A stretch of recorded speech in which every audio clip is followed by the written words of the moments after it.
And going into this weekend's games, only 9 points separated first and last has been able to stamp their authority completely. We begin this week's review as George Hamilton reports on Galway United's continued winning run, which lit up the night sky last night on a red-letter day for the City of the Tribes. Whatever about its place in the hearts of Galway soccer folk, Terryland Park was never the most prepossessing of venues, so there were few tears shed when they set about ripping the place apart to build a home that the game in the West would be proud of. And that's what they've got, with £350,000 granted by the FAI and the National Lottery, Udaros and Galway Corporation, as well as copious assistance from FOSS and their own fundraising efforts. The joint forces of the local Junior Soccer Administration and the National League Club have given weight to the name, Galway United. It's all their own work, and they've every reason to be proud of it. Phase 1 of this development, now completed, provides players and officials with the very best of facilities. Complementary partners in a unique soccer marriage, the senior and junior strands of the game both stand to benefit. Our first concern was for junior soccer, and we felt that this was a great opportunity for us to do that with the cooperation of Galway United.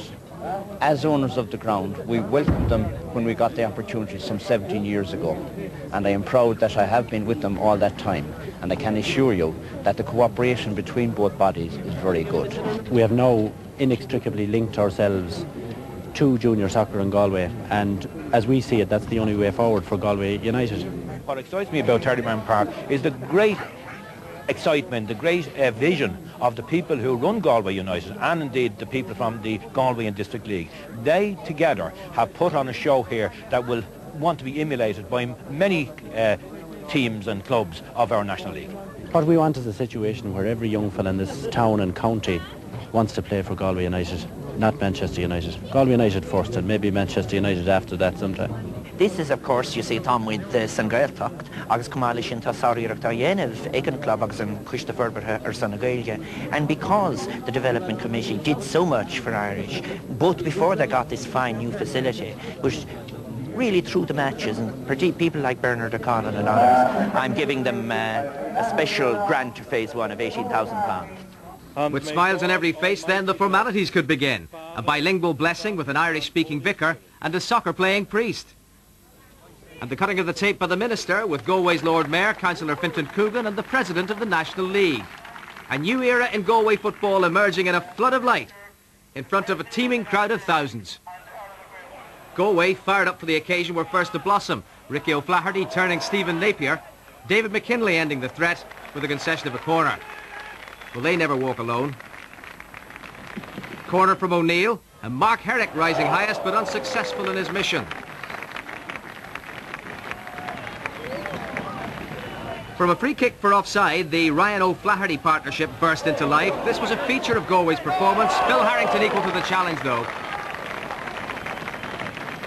Cork took a while to get over this early onslaught. Once in gear, they showed why they've been there or thereabouts, as they say. Tommy Gaynor getting the better of Jimmy Nolan. And then in the right place to receive it back from Daly. Deflected, though, off Cleary into the safe arms of Costello. Tommy has yet to score from play this season. 32 minutes, the lead goal for Galway. Cork penalised inside the Galway half. The quickly taken free kick, catching the defence unbalanced. And Fergal O'Neill into the cross. It was a goal. This was only the third time the Galway footballer had turned out for the soccer team, so this was his first goal. The use of the right foot that gave away that the cross was intended, but Fergal wasn't complaining. 1-0. Then Barry Ryan again, one of my men of the match. His combination with another former county panellist, Ricky O'Flaherty, very nearly paying off. A thoroughly satisfactory first half for Galway. City, pepped by the peppery half-time team talk, fairly roared into the second half. Very nearly back on terms with Morley's header from Gaynor's free kick. Billy Wood's influence was increasing. And he it was who began this after McKinley had won it. Releasing Tommy Gaynor. But on this occasion, Jimmy Nolan, resolute in defence. Determination etched on every face. Cronin setting off optimistically past Lally. Despite the shirt pulling, got the cross in.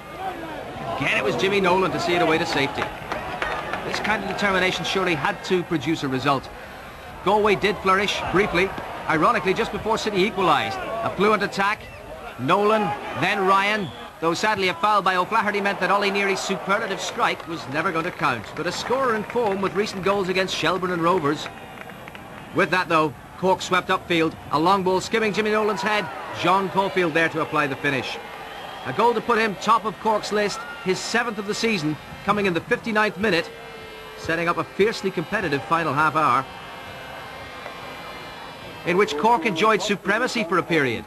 Gainer's corner, Stephen Napier first there, Caulfield with the looping header, pawed away by the third former inter-county footballer in United's lineup, Norman Costello. The big man was having a good game.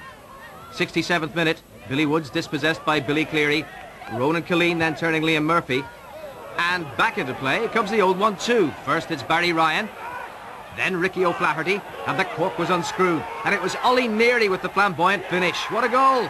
3 in 4 matches, and all of them decisive. Lovely skills all the way through, first from Ryan, then from O'Flaherty, great presence of mind and off the ball running, and a finisher who knows where to find the net.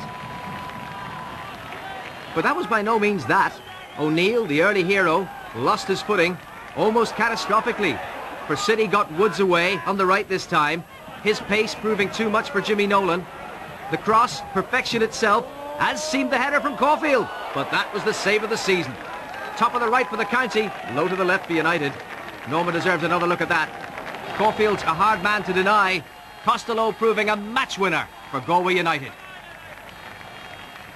5 games back, we lost 5-0 to Cove, and everybody had written us off relegation material, but we bounced back, and I think that's the way to answer people. You could have been top, but you're not. Yes. It's a difficult weekend, I suppose. Yeah, it is. It's so close. The game went on. It was a cracking game, terrific game. Both sides, particularly in the second half, played very well. Everybody enjoyed it, and I think it's been that sort of League of Ireland this year, George, and hopefully it's going to be like that all the way through to the end of the season. The problem from a manager's point of view is that it doesn't do your heart any good, because there's too many things happening that you've no control over. But that's the way football should be. It's an unpredictable league at the moment. It's an entertaining league, and I couldn't give you a clue as to what's going to happen at the end of it.